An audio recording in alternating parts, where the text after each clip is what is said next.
হযরত সুলাইমান আলাইহিস সালাম একদিন যাইতেছেন উপর দিয়া, তো এক কৃষক সুলাইমান আলাইহিস সালামের সিংহাসন দেখা কয় সুবহানাল্লাহ। সুলাইমান আলাইহিস সালাম সাথে সাথেই সিংহাসন আস্তে আস্তে নিচের দিকে নামাইতেছে। কৃষক ভয় পেয়ে গেছেন। সুলাইমান আলাইহিস সালাম সিংহাসন নিচে না জিজ্ঞাসা করলো, কৃষক তুমি কি বলছো?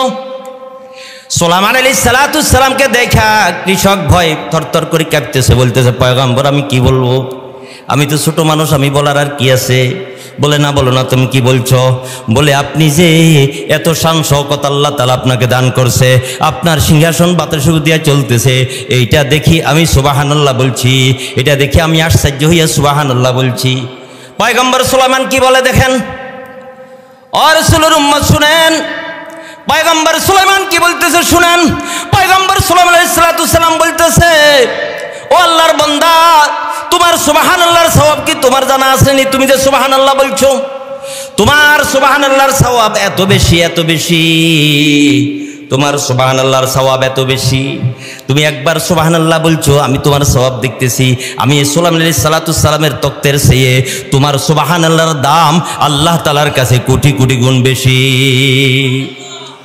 ফজাসি সালদ ইমানা মুহাক্কিদ খুদ বখাকানি কি একদম বা খোদা বুদান বে আস্তখতে সুলাইমানি। কয় যে তুমি একবার আল্লাহকে ডাকছো, একবার আল্লাহর কথা বলছো, এটা সুলাইমান, আমি সুলাইমানের তক্তের থেকেও বেশি দাম। তাহলে আমরা যে সুবহানাল্লাহ বলছি, আমাদের সুবহানাল্লাহর দাম আসেনি? আপনারা করবেন সুবহানাল্লাহর দাম আছে তো আমরা দেই না, দেখলে না কইতে নাইতেন, আমরা তো শুধু টাকা পয়সা দেখি। আচ্ছা কবরে গেলে টাকা পয়সার কোনো ব্যবস্থা চলবো নি সেখানে? আপনারা যদি 10 কোটি টাকা দিতে এগুন খরচ করবে, আপনি নিতে হারবেন না এগুলা, কারণ যেমনি আইছেন তেমনি যাবেন। আল্লাহ বলে যেমনি পাঠাইছি তেমনি আসবা, আনার কোনো ব্যবস্থা নাই। আনতে পারবা শুধু না কামল ঈমান নিয়ে আসতে পারবা, টাকা পয়সা আনার কোনো ব্যবস্থা নাই। ওয়ালা খুল্লাতু ওয়ালা শাফাআম, যেখানে বন্ধক দিয়ে যাওয়ার কোনো ব্যবস্থা নাই। মৌতের সময় যখন আপনার আজরাইল আলাইহিস সালাম আসবে, ওই মুহূর্তে আপনি যদি কোন আমি বেচা কিনা করি আসি, ওয়ালা বাইউন, আল্লাহ পাক বলে সেখানে সেই সময় আর কোনো বেচা কিনা চলতো না। ওয়ালা খুল্লাতুন, বন্ধক দেওয়া চলতো না। আপনি মনে করবেন আমার জায়গা জমি আছে, জমিদার হাট দোকান আছে, আমি দোকান বন্ধ দিয়ে গিয়া আমি কিছু টাকা পয়সা মাদ্রাসায় দান করি আসি, ওই মুহূর্তে আর কোনো সুযোগ নাই দান করার। আল্লাহ পাক বলে ওয়ালা খুল্লা, ওই মুহূর্তে বন্ধক দেওয়ারও কোনো সুযোগ নাই, বেচা কিনারও কোনো সুযোগ নাই, আপনার জন্য কেউ সুপারিশ করারও কোনো সুযোগ নাই। তাহলে সময় থাকতে দেওয়া লাগবো নি? আপনাকে খেয়াল, সময় দেখতে আমল করা লাগবে নি। আমল সে জিंदगी बनती है, जन्नत भी जहन्नम भी। আমল সে जिंदगी बनती है, जन्नत भी जहन्नम भी। ये खाकी अपनी फितरत में ना नूरी है ना नारी। আমল যত বেশি হবে আপনার দাম তত বেশি হবে। এই যে আমরা সবাই মাগরিবের নামাজ পড়ছেন না সবাই, এরপর আবার এশার নামাজ পড়ছেন নি সবাই, জামাতের সাথে আদায় করছেন, এগুলাই তো আমল। সারা রাত ওয়াজ শুনলেন, এশার নামাজ পড়লেন না, বম আবেলে দেখবেন যাইয়া মাঠ ভরা। যখন এশার জমাত দেয় 3 থেকে 4 কাতার 5 কাতার দেয়, আর সব বাজার বাজার যাইয়া ঘুরে ওয়াজ শুনলেন, এশার নামাজ পড়লেন না, কি জবাব দিবেন আল্লাহর কাছে? ফেরেশতারা আইসা যে আমনগর নামগুলা লিখছে সবাই, আল্লাহ পাক যদি জিজ্ঞেস করো ফেরেশতা এশার নামাজ পড়ানেওয়ালাদের নাম কয়জন আর ওয়াজ শুনলেন না কজন? ফেরেশতা কো আল্লাহ ওয়াজ শুনছে 2-3 হাজার, এশার নামাজ পড়ছে মাত্র 200-300। ওই মুহূর্তে আপনার আমার কি অবস্থা হবে? এই জন্য আমার ভাইয়েরা, একমাত্র আমল লাগবে কবরে যাইতে। আমল সে জিंदगी बनती है, जन्नत भी जहन्नम भी। ये खाकी अपनी फितरत में ना नूरी है ना नारी। আজকে তো মসজিদে এখানে মাগরিবের নামাজ পড়ছি, যার কারণে আর অন্যান্য আমল এমন করতে পারি নাই। আবুয়াবিন পড়তে পারেন নাই, বা সূরা ওয়াকিয়া তেলাওয়াত করতে পারেন নাই, কিন্তু ওয়াজ মাহফিলে তো সওয়াব পাইতেছেন। কিন্তু বাড়িতে যখন থাকবেন মাগরিবের পরে কি বসে থাকবেন না আমল করবেন? আর মাগরিব তো মসজিদে পড়বেন, বাড়িতে গিল্লা পড়বেন। মসজিদে যখন মাগরিবের নামাজ পড়বেন, মাগরিবের নামাজ পড়ে আমরা সবাই দোকানের দিকে চলে যাই। বুয়া মিয়াও যায়, জোয়ান মিয়াও যায়, যুবকেরাও যায়, সবাই দোকানে যাইয়া বসে যায়। ও বাবারা ভাইয়ারা, কিছুক্ষণ সময় আপনি একটু মসজিদে বসেন না, বসে বসে কিছু তসবিহ পড়েন। আপনি যদি পড়তে পারেন আল্লাহুম্মা আজিরনি মিনান নার, সবাই পারেননি? জোয়ানেরা পারেননি? আল্লাহুম্মা আজিরনি মিনান নার, আল্লাহুম্মা আজিরনি মিনান নার। কয়বার পড়বেন? মাশাআল্লাহ, কয়বার?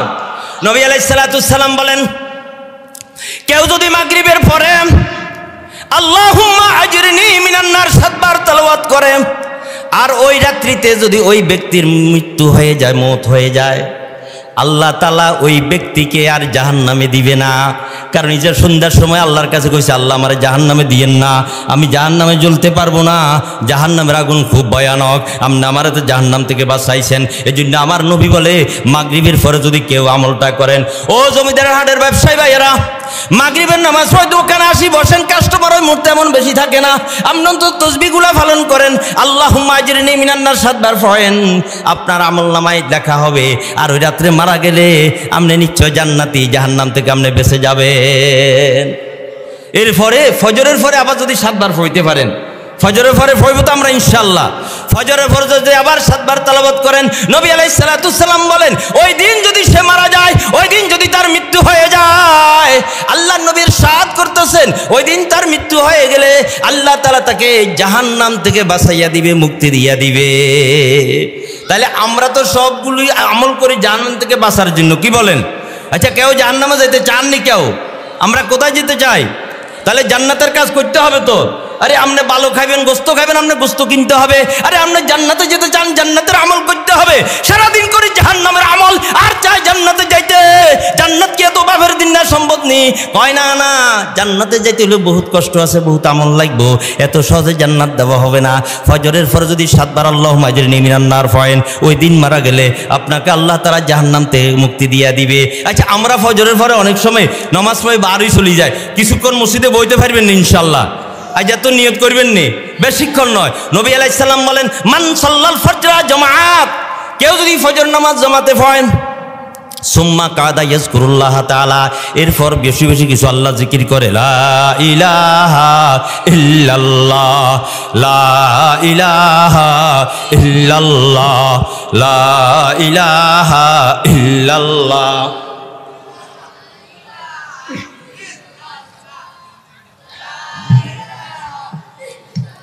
লা ইলাহা ইল্লাল্লাহ, নাই কোনো মাবুদ আল্লাহ ছাড়া, আসেনি কেউ? নাই কোনো মাবুদ আল্লাহ ছাড়া, নাই কোনো মাশুক আল্লাহ ছাড়া, আর কুরসি লৌহ কলম সবই তোমার পাগল পারা। লা ইলাহা ইল্লাল্লাহ, লা ইলাহা ইল্লাল্লাহ, লা ইলাহা ইল্লাল্লাহ, লা ইলাহা ইল্লাল্লাহু মুহাম্মাদুর রাসূলুল্লাহ।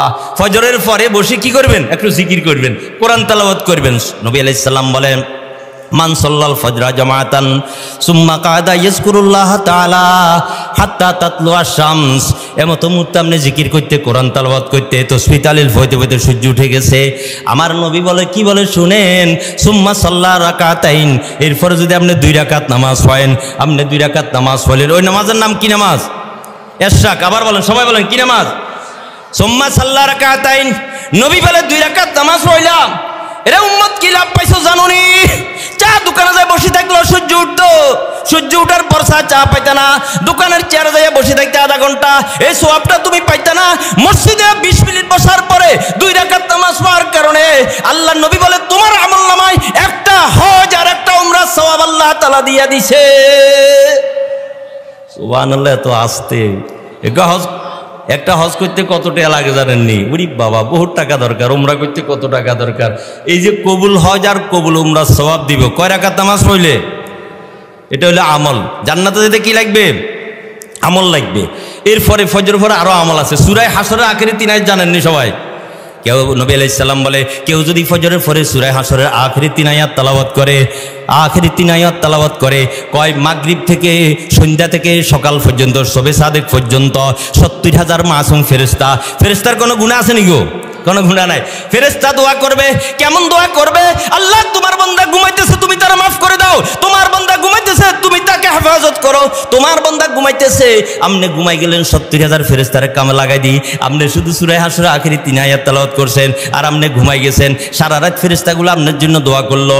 ও বন্ধু, 10 জন বদলা লইতে কত টাকার দরকার? আর 70,000 ফেরেশতা, একজন নয়, 2 জন নয়, যাদের কোনো গুনাহ নাই, যারা শুধু আল্লাহর কথা মানে, আল্লাহ বসে দেখতে গেলে বসে থাকে, আল্লাহ দাঁড়িয়ে থাকতে গেলে দাঁড়িয়ে থাকে। আল্লাহ কয় সিঙ্গালই বসো। ইসরাফিল আলাইহিস সালাম সিঙ্গালই ফুটকে দেব, আল্লাহ তৈয়ার আছে। কখন দিবে কথা আল্লাহ বলে নাই, তৈয়ার হয়ে গেছে।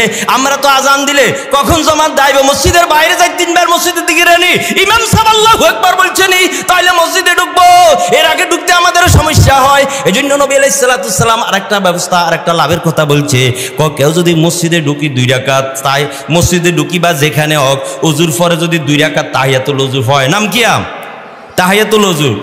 নবী আলাইহিস সালাম কি বলে শুনেন, কেউ যদি 2 রাকাত তাহিয়াতুল ওযু হয়, যারা জমিদারের ব্যবসা ভাইয়েরা আছেন, অনেক সময় মসজিদের দিকে রেনিতান জমাত দাঁড়াইছেনি না, আপনি জমাত দাঁড়াইছেন এটা না দেখা আপনি ওযু করে মসজিদে ঢুকি, আপনি আল্লাহর কাছে দোয়া করেন, আল্লাহ আরে 2-3টা মিনিট সময় দাও, 2 রাকাত তাহিয়াতুল ওযু হয়, লাভ কি হবে জানেননি?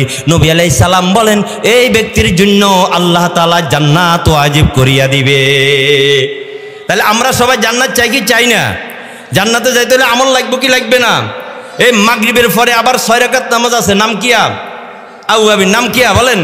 নবী আলাইহিস সালাম বলেন মান সাল্লা বাদাল মাগরিবে 6 রাকাতিন, কেউ যদি মাগরিবের পরে 6 রাকাত নামাজ পড়ে, লাম ইয়াতাকাল্লাম বাইনাহুন্না বিসুইন, মাঝখানে কারোর সাথে গল্প গুজব করে না, একমাত্র আল্লাহর দিকে মুতাওয়াজ্জু, মসজিদে ঢুকছি আল্লাহর দিকে মুতাওয়াজ্জু। যেহেতু আল্লাহর ঘরে ঢুকছি, আমরা দোকানে থাকলে দোকানদারের দিকে তাকাই থাকি, কখন দোকানদার চা বানাইবে, আমরা যে ব্যক্তি সদায় মাপে তার চেহারার দিকে তাকাই থাকি, কখন সে আমাকে চেহারা এরকম সদায় দিবে। আমরা কাপড় ডলাইতে গেলে দুফের দিকে তাকাই থাকি, আমরা দা ঠিক করতে গেলে কামারের দিকে তাকাই থাকি, কিন্তু বন্ধু মসজিদে যাই আল্লাহর কাছে কিন্তু আল্লাহর দিকে তাকাই না, যাই দুনিয়ার সমস্ত খেয়ালগুলা মসজিদে গেলে আমাদের চলে আসে। এই জন্য আল্লাহর হাবিব বলে, ও বান্দা যখন, ও উম্মত যখন তোরা মসজিদে যাবি, যখন আল্লাহর দিকে মুতাওয়াজ্জু হবি, যখন আল্লাহর ইবাদত করবি, তখন তুই ভাব যে আল্লাহ তোর সামনে আছে। আনতা আবুদাল্লাহা কান্নাকা তারাহু ফাইন লাম তাকুন তারাহু ফাইন্নাহু ইয়ারাক। কি বলেন? আমরা আল্লাহর দিকে তাকাইনি কেউ। আচ্ছা, আমরা এখানে যারা আছি মসজিদে ঢুকতে নিয়ত করছেন না, আল্লাহ তোমার 1 ঘন্টা সময় বা আধা ঘন্টার সময় তোমার দিয়া দিলাম, এটা আমি আমার কাজে লাগাইব না, এটা আমি আমার ব্যবসার কাজে লাগাইব না, এটা আমি আমার অন্য কোনো কাজে লাগাইব না, আমি মাগরিবের নামাজের জন্য 15 মিনিট দিলাম, এশার নামাজের জন্য 20 মিনিট দিলাম, আল্লাহ এই সময়টা একমাত্র তোমার। নমাজে দাঁড়িয়ে আল্লাহর দিকে মুতাওয়াজ্জু, কোনো দিকে কোনো লক্ষ্য নাই, একমাত্র আল্লাহর দিকে মুতাওয়াজ্জু। যখন কেরাত পড়বেন আল্লাহর দিকে মুতাওয়াজ্জু, যখন রুকু যাবেন আল্লাহর দিকে মুতাওয়াজ্জু, রুকু করেন আল্লাহকে বলেন, আল্লাহ আমার রুকুটা কবুল করছেন নি, আল্লাহ আমি যে মাথা উড়ামু আমার মাথা রুকুটা আপনি কবুল করছেন নি, আল্লাহ আমি তো জানি না আমার রুকু যদি কবুল না হয় কাল কিয়ামতের ময়দান আমি কি জবাব দিব আপনার দরবারে? আমি আপনার ঘরে ঢুকছি, আমি সামান্য না খান্দা, আমার এমন কোনো আমল নাই, আমি এমন কিছু জানি না। কারণ এই কাতারে সাহাবায়ে কেরাম নামাজ পড়ছেন, এই কাতারে বিশ্বনবী সরকার আলম সহ সমস্ত পয়গম্বরগুলা নামাজ পড়ছে, আমি একজন না খান্দা আখিরি জমানার উম্মত, আমি ঢুকা ওই কাতারে দাঁড়াইছি। আল্লাহ আমার কাছে এমন কিছু নাই, তুমি আমার নামাজ কবুল করছো নি। হযরতে জুনাইদ বাগদাদী রাহমাতুল্লাহ আলাইহি এক জায়গা যাইতেছেন, জঙ্গলের মধ্যে হঠাৎ নামাজের সময় হয়েছে, খাদেম রেখো আজান দিছে, খাদেম আজান দেওয়ার পরে কয়েছে মুসল্লি আর গাইয়ে নি, তারা 2 জন হুজুর আর হুজুরের মুরিদ 2 জন খাদেম, ছাই যে এক লোক দো মারি আইতেছে, এক কাঠুরিয়া আইসাই কে হুজুর দাঁড়ান দাঁড়ান। জুনাইদ বাগদাদী কো, বাবা তুমি উজু করতে নাও। ও মুসলমান আমরা কোথায় আছি দেখেন, কাঠুরিয়া। জুনাইদ বাগদাদী কো, উজু করবে না, নামাজ পড়বে যে? কাঠুরিয়া কো, হুজুর মুসলমান কি আবার উজু ছাড়া থাকতে পারে? জুনাইদ বাগদাদী আশ্চর্য, কি কয়? জুনাইদ বাগদাদী কয়, তাহলে আপনি নামাজ পড়ান। কাঠুরিয়া কো, আমি নামাজ পড়াইলে আপনার হয়তো পছন্দ হবে না। কনা পছন্দ হবে, আজকে আপনি নামাজ পড়ান। কারণ জুনাইদ বাগদাদী বুঝছি যে কোনো সাধারণ মানুষ নয়, ইজা জাতা মানুষ নয়, হিজাকে অজুসা কিভাবে মানুষ থাকে। নামাজ শুরু করছে, কোন রাকাত অনেক লম্বা হয়ে যায়, কোন রাকাত ছোট, কোন রুকু তাড়াতাড়ি উঠে যায় 3 তাসবিহ শেষ করি, আর কোন রুকু 10 তাসবিহ পর্যন্ত ঝুঁকি থাকেন, কোন সিজদা তাড়াতাড়ি, কোন সিজদা দেরি হয়ে যায়। যখন নামাজ শেষ করছে জুনাইদ বাগদাদী জিজ্ঞেস করে, ভাই কি করলাম? আমি তো আগে বলছি আমার নামাজ আপনার পছন্দ হইতো না। আচ্ছা বলো না কেন এরকম করছো? হুজুর আমি যখন নামাজে দাঁড়াই আমি যে রুকুতে গেছি, কোন রুকু তাড়াতাড়ি হয়েছে, কোন রুকু দেরি হয়েছে, কারণ কি জানেননি? কয় না জানি না, তুমি বলো। হুজুর আমি যখন রুকুতে গেছি আমার রুকুটা রবের পক্ষ থেকে কবুল হয়েছে কিনা, যতক্ষণ পর্যন্ত আমার রুকু কবুল না হয় ততক্ষণ পর্যন্ত আমি মাথা উঠাই না। দেখা যায় কোন রুকু জলদি কবুল হয়ে যায়, কোন রুকু কবুল হইতে দেরি হয়। আমি যখন সিজদায় যাই আমার সিজদাটা কখনো তাড়াতাড়ি যখন কবুল করে তাড়াতাড়ি মাথা উঠাই, যখন দেরি হয়ে যায় তখন মাথা উঠাইতে দেরি হয়। হযরত জুনায়েদ বাগদাদি বলে, এই তো তুমি, আমি তো বুঝতে পেরেছি, আমি তো বুঝছি তুমি যে মুসলমান উজুসা থাকতে পারো না, তোমার নামাজ কবুল না হওয়া পর্যন্ত তুমি মাথা উঠাইবে না।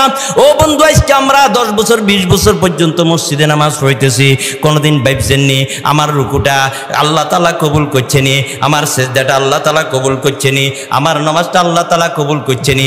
এটা কোনোদিন আমরা ভাবিও নাই। এই জন্য আল্লাহ পাক বলেন, মান আমিলা সলিহা, যে ব্যক্তি নেক আমল করে, মান আমিলা সলিহা মিন যাকারিন আও উনসা, চাই সে পুরুষ হোক চাই নারী হোক, চাই পুরুষ হোক চাই নারী হোক। ও নারীরা, ও আম্মা জানেরা, শুনেন, আপনাকে কথা আছে। আল্লাহ পাক বলে, যে ব্যক্তি নেক আমল করে, চাই সে পুরুষ হোক চাই সে নারী হোক, ওয়াহুয়া মুমিন, কয় সে মুমিন, নেক আমল করার কারণে আল্লাহ পাক বলো পুরুষ নারী, ফালানুহিয়ান্নাহু হায়াতান তাইয়্যিবা, এই যে নেক আমল করো, নেক আমল করার কারণে আমি তোমার একটা সুন্দর জিন্দেগি তোমাকে সুন্দর জিন্দেগি দান করব। ও বন্ধু, আপনি হয়তো ভাববেন আমি গরিব মানুষ, আমি নেক আমল করলে কি সুন্দর জিন্দেগি পাবো নি? ও মিয়া বড় লোক, হে মিয়া পাইব। আপনি হয়তো কোনো নারী সাধারণ নারী ভাবতেছেন, আমি একজন সাধারণ নারী, আমি নেক আমল করলে কি লাভ হবে? আমি নেক আমল করলে কি আমার দাম বাড়বে না? এই প্রসঙ্গে আমি ছোট্ট একটা ঘটনা বলতেছি। পয়গম্বর সুলাইমান আলাইহিস সালাতু ওয়াস সালাম, নাম শুনছেন নি? পয়গম্বর সুলাইমানের নাম জানেননি সবাই? 13 বছরে পয়গম্বরী, বুঝেন না, 13 বছরে পয়গম্বরী পাইছে। হযরতে সুলাইমান আলাইহিস সালাতু ওয়াস সালামের বাবার নাম ছিল হযরতে দাউদ আলাইহিস সালাতু ওয়াস সালাম। লম্বা ঘটনা, আমি ওইদিকে যাব না। শুধু যে আল্লাহ তাআলা নেক আমল করার কারণে নারী হোক পুরুষ হোক, সাধারণ মানুষ হোক আর বড় লোক হোক, আলেম হোক আর জাহেল হোক, যেই হোক, নেক আমল করলে আল্লাহ তাআলা তার দাম বাড়াই দিবে। এজন্য আমি ঘটনাটা বলতেছি। পয়গম্বর সুলাইমান আলাইহিস সালাতু ওয়াস সালাম মন্ত্রী পরিষদে বসা, একদিন বলল মন্ত্রীদেরকে, দেখো বিবাহ তো এখনো করি নাই, বিবাহ করার দরকার। তো মন্ত্রীবর্গ কয় যে আপনি বাদশাহ মানুষ, পয়গম্বর মানুষ, বিবাহ করবেন, আপনার এত ভালা মাইয়া কই ফাম, এত দামি মাইয়া? কয় যে গুণ, বেশি গুণের দরকার নাই, হ্যাঁ, দিনদার ফরেজগার মোত্তাকি সুন্দর বংশধর, যা যা বলার, তারপরও 6টা গুণ বলছে। বলার পরে এখন বলছে যে চতুর্দিকে খবর দিয়া দাও। খবর দিতে দিতে পুরা এলাকা, সুলাইমান আলাইহিস সালামের রাজত্ব তো শুধু বাংলাদেশ নয়, সারা বিশ্ব সুলাইমান আলাইহিস সালাম রাজত্ব করছেন। পৃথিবীর এই প্রান্ত থেকে ওই প্রান্তে, উত্তর থেকে দক্ষিণ, পশ্চিম থেকে পূর্ব, গোটা বিশ্বের রাজত্ব করছেন সুলাইমান আলাইহিস সালাম। তখন খবর দিতেছে এমন গুণীগানী মেয়ে কোথায় পাওয়া যায়।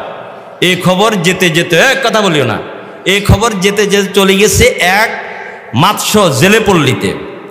তো এক জেলের মেয়ে, বড় ঘটনা আমি সংক্ষেপে বলতেছি। জেলের মেয়ে দিনদার, খুব ফরজগার মুত্তাকি। দেখেন, মানুষের মনের ভাব যখন আল্লাহর দিকে মোতাজ্জু হয়ে আল্লাহকে যখন রাজি খুশি করার জন্য করে, সে যাই হোক না কেন তার কথা আল্লাহ তাআলা অবশ্যই শুনবে।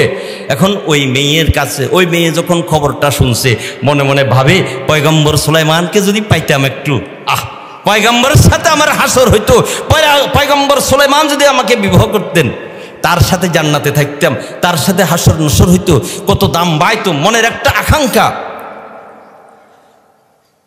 ওই জেলের মেয়ে একটা চিঠি লিখেছেন পয়গম্বর সুলাইমান আলাইহিস সালামের কাছে। চিঠিটা লোক মারফতে যখন পৌঁছাইছেন, মন্ত্রী পরিষদের কাছে চিঠিটা যাইয়া পৌঁছছেন।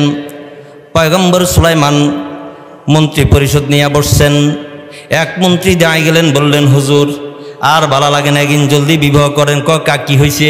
কয় যে একটা চিঠি আসছে একটু আগে, একজন জেলের মেয়ে আপনাকে বিবাহের প্রস্তাব দিছেন। সাধারণ, এটা তো একটু মনে কষ্ট হওয়ার কথা নয়, কি বলেন? আপনাও কি খেয়াল? মনে কষ্ট হইতে একদম পয়গম্বর, একজন জেলের মেয়ে আপনাকে বিবাহের প্রস্তাব দিয়েছেন। পয়গম্বর সুলাইমান আলাইহিস সালামের মনে দুঃখ আসছেন। যাহা এটা হইল মনের একটা ভাব, এটা সবাইরে আসবেন। পয়গম্বর সুলাইমান আলাইহিস সালাম চিঠিটা ফেলে দিয়েছেন বা যাই হোক করছেন। এরপরে পয়গম্বর সুলাইমান আলাইহিস সালাম ঘোষণা দিয়ে দিলেন, জলদি বিবাহের ব্যবস্থা করো, যাতে করে এই ধরনের প্রস্তাব না আসে। রাজ সিংহাসনে গেলেন। সিংহাসনের কাজ সমাধা করার পূর্বে পয়গম্বর জরুরত সারার জন্য ওয়াশরুমে ঢুকবেন। পয়গম্বরের হাতে একটা আংটি ছিল, যেটা হলো মুজিজা। ওই আংটিটা যতক্ষণ হাতে থাকবেন ততক্ষণ পয়গম্বরের ক্ষমতা বেশি। পয়গম্বর ওয়াশরুমে ঢুকার সময় আংটিটা নিয়ে নেওয়ার কোনো অনুমতি ছিল না। আল্লাহ পাক বলে, তোমাকে এটা দিছি আমি মুজিজা, ওয়াশরুমে বাথরুমে ঢুকার অনুমতি নাই। পয়গম্বর আংটিটা দেহরক্ষীর কাছে বা বাহিরে একজন পাহারাদারের কাছে রেখে সবসময় বাথরুমে যান। আল্লাহ তাআলার কুদরত, পয়গম্বর ওয়াশরুমে ঢুকছেন। ওইদিকে পয়গম্বর যেহেতু জিনদেরও পয়গম্বর ছিলেন, জিনদেরও বাদশাহ ছিলেন, জিনদের মধ্যে একটা জিন ছিল নাম সাখরা, খুব শয়তান টাইপের। ওই সাখরাকে আজকে একটা খেলা দেখাবো।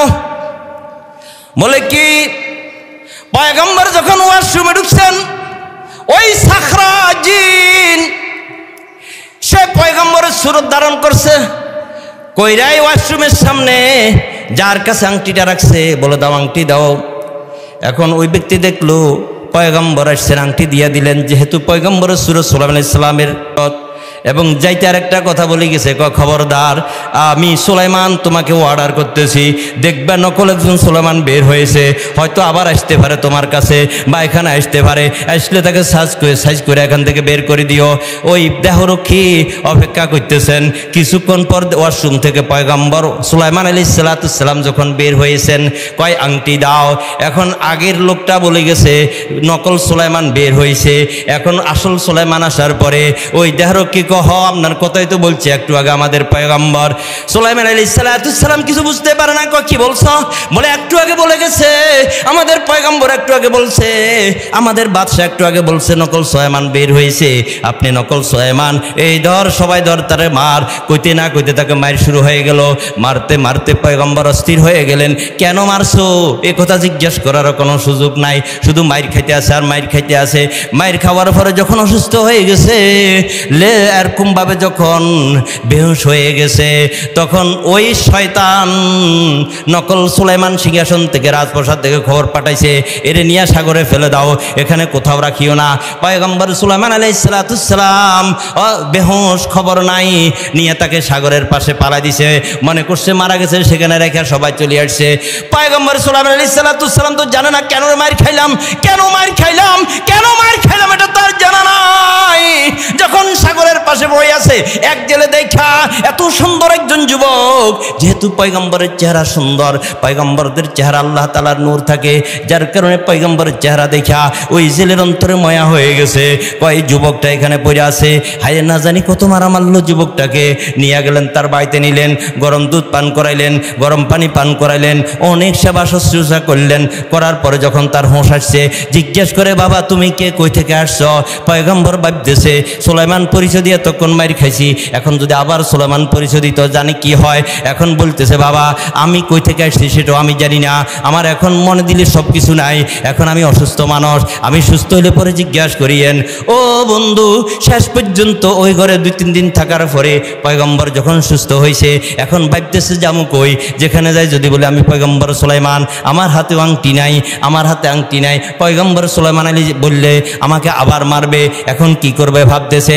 ওইদিকে জেলে যখন পয়গম্বর তার ঘরে গেছে, আল্লাহর বরকত শুরু হয়ে গেছে, মাছ ধরতে যায়, অজস্র মাছ পায়। এরকম মাছ পেতে পেতে পয়গম্বর সুলাইমান আলাইহিস সালামের 3-4 দিন 10 দিন যাওয়ার পরে এখন লোকটা বলতেছে, ও যুবক তোমার বাড়ি কোথায় যেহেতু তোমার জানা নাই, কোথায় যাবে যেহেতু তোমার জানা নাই, তুমি আমার এখানে চাকরি করো, তোমার মতো এত সুন্দর যুবক, তোমার মতো এত দিনদার যুবক আমার কাছে আসার পরে আমার ব্যবসা বাণিজ্য খুব বরকত হয়ে গেছে, তুমি আমার এখানে থাকো। এই কথা বলার পরে পয়গম্বর ভাবতেছে হায়রে ছিলাম বাদশাহ, ছিলাম পয়গম্বর, শুধু যে এক দেশের রাজত্ব এক দেশের বাদশাহ তা নয়, সারা কায়নাতের বাদশাহ ছিলাম। আল্লাহ পাকের কানমানসা, আল্লাহ পাকের কোন উদ্দেশ্য জানি না, আল্লাহ পাকের কোন পরীক্ষা জানি না, কেন আল্লাহ তাআলা এখানে আনলেন। বলে ঠিক আছে চাচা আমি আপনার ঘরে চাকরি করব। কেউ বলে 40 দিন, কেউ বলে 6 মাস, কেউ বলে 1 বছর, ধরেন 1 বছর সেখানে চাকরি শুরু করলেন। 100 দিরহাম বা 200 দিরহাম দিয়া যত টাকা দিয়া চাকরি শুরু করলেন, এদিকে চাকরি করতেছেন পয়গম্বর। ও বন্ধু, মাঝে মাঝে মনে মনে চিন্তা করে, আল্লাহ আমার পরীক্ষা চলতেছে, আমি বুঝতে পেরেছি, কিন্তু কেন তুমি পরীক্ষা করতেছো এটা তো আমার জানা নাই, কেন তুমি আমাকে পরীক্ষা করতেছ? এদিকে রাজপ্রাসাদের অবস্থা, দেশের অবস্থা অত্যন্ত খারাপ, যেহেতু সাখরা জিন রাজ দরবারে সাখরা জিন বসছে, সে বাদশাহী দাবি করতেছে। সুলাইমান আলাইহিস সালামের একজন দেহরক্ষী ছিল আসিফ বিন বারকিয়া। পয়গম্বর ওই বাথরুমে যাওয়ার সময়, টয়লেটে যাওয়ার সময় আসিফ বিন বারকিয়াকে বলছিল, তুমি ওইদিকে তাকাইয়াছো, তো বাইরের দিকে খেয়াল রাখবা, আমি যতক্ষণ নির্দেশ না দিব ততক্ষণ অন্যদিকে আর চেহারা ফিরাইবে না। আসিফ বিন বারকিয়া ভাবে, কিরে পয়গম্বর সুলাইমান বাথরুমে গেলেন, ওয়াশরুমে গেলেন, একদিন নয় 2 দিন নয়, কতদিন হয়ে গেল, এখনো কেন আমাকে আর দ্বিতীয় নির্দেশ দেন না? যেহেতু পয়গম্বরের নির্দেশ, আমি না বলা পর্যন্ত এদিকে তুমি আর তাকাইও না। দেশের অবস্থা, দেশের সরগোল শুনতেছে, দেশের অবস্থা ভালো নয়, রাজনৈতিক অবস্থা ভালো নয়, অর্থনৈতিক অবস্থা ভালো নয়। যেহেতু রাজা হইল সাখরা জিন, সে তো শয়তান, তাকে তো আর দেখতেছে না। ওই যে আসিফ বিন বারকিয়া হঠাৎ কয়েকদিন, কিছুদিন, কেউ 1 বছর, কেউ 6 মাস যাওয়ার পরে আসিফ বিন বারকিয়া ভাবতেছে দেশের অবস্থা ভালো না, পয়গম্বর সুলাইমান কেন আমাকে ডাকে আমি বুঝতে পারলাম না। বলে একটু দেখি, রাগ করলো, রাগ করবে, একটু দেখায়, এরকম ভাবে রাজদরবার দিকে তাকাই, দেখে ওরে জিগা রাজদরবারে বসে আছে, জিগা এরকম ভাবে বসে আছে রাজার চেহারে, তিনি তো পয়গম্বর সুলাইমান নয়, তিনি তো সাখরা জিন শয়তান। আসিফ বিন বারকিয়া সেখান থেকে যখন ধমক দিলেন তাকাইয়া, ধমকের লগে ওইদিকে আসিফ সাখরা দোয়ানি শুরু করলো। কিতাবের মধ্যে লেখেন সাখরা দোয়াইতে দোয়াইতে সাখরা জিনটা হাওয়া হয়ে যেতে পারে, অদৃশ্য হয়ে যেতে পারে, যেহেতু সাখরার হাতে আংটি আছে, অদৃশ্য হইতেছে না। ওইদিকে আসিফ বিন বারকিয়া দোয়ায়, সাখরা দোয়ায়, যাতে সমুদ্রের মধ্যে যাওয়া পড়ছে।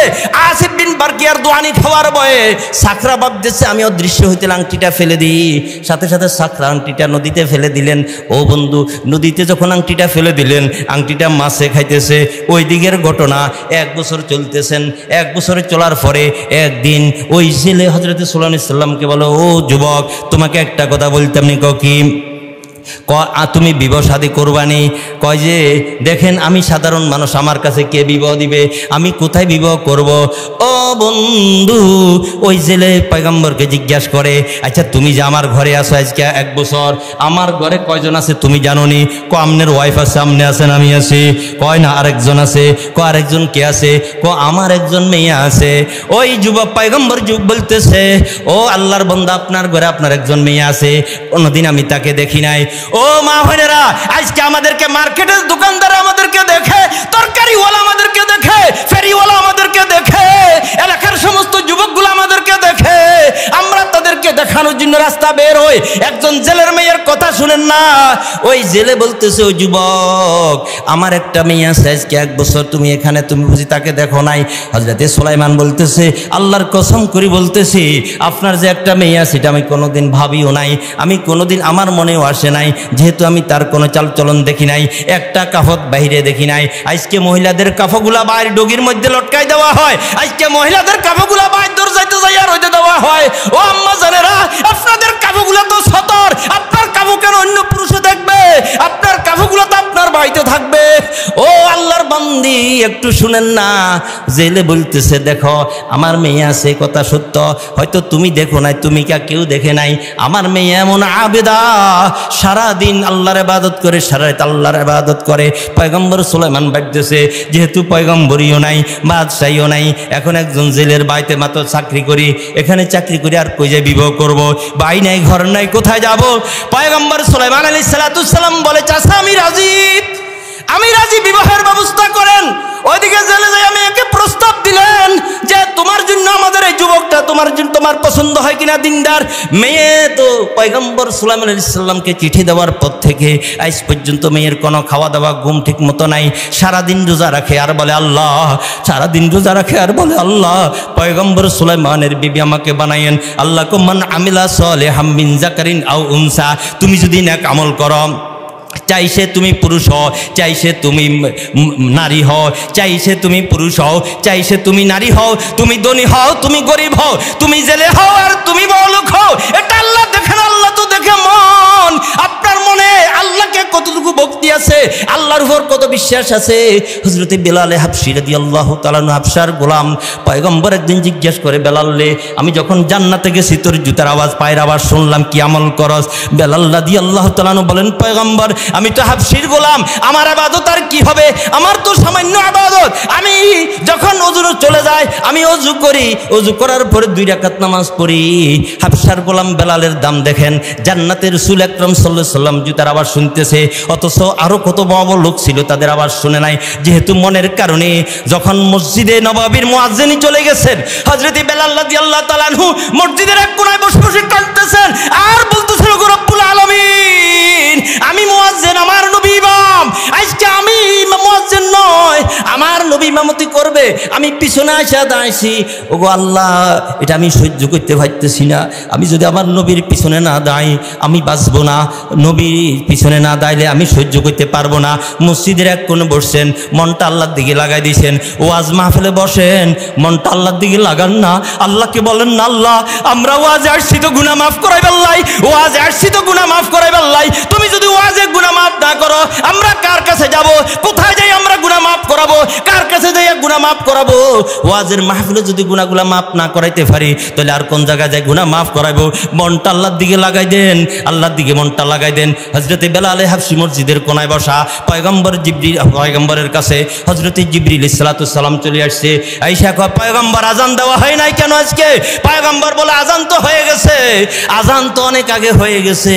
পয়গম্বর একবার মসজিদের সামনে তাকায়, আবার পিছনের দিকে তাকায়, দিয়ে সূর্য ওঠে না। জিবরিল আলাইহিস সালাতু সালাম কয়, আজানের আওয়াজ তো আসমানে উঠে নাই, আজানের আওয়াজ আল্লাহর আরশে পৌঁছে নাই, পৌঁছবো কই থেকে? ওইদিকে বেলাল হাবশী আল্লাহর দিকে মুতাওয়াজ্জু, বেলাল হাবশী আল্লাহর দিকে নেওয়ার জন্য পাগল হয়ে আছে, আল্লাহর দিকে মুতাওয়াজ্জু, হাবিবের পিছনে দাঁড়াইবে, এজন্য বেলাল হাবশী সেদিকে আল্লাহর দিকে মুতাওয়াজ্জু। হযরত জিবরিল আলাইহিস সালাম বলে, ওগো আল্লাহর রাসূল, যতক্ষণ পর্যন্ত বেলাল আজান না দিবে ততক্ষণ পর্যন্ত সূর্য উদিত হবে না।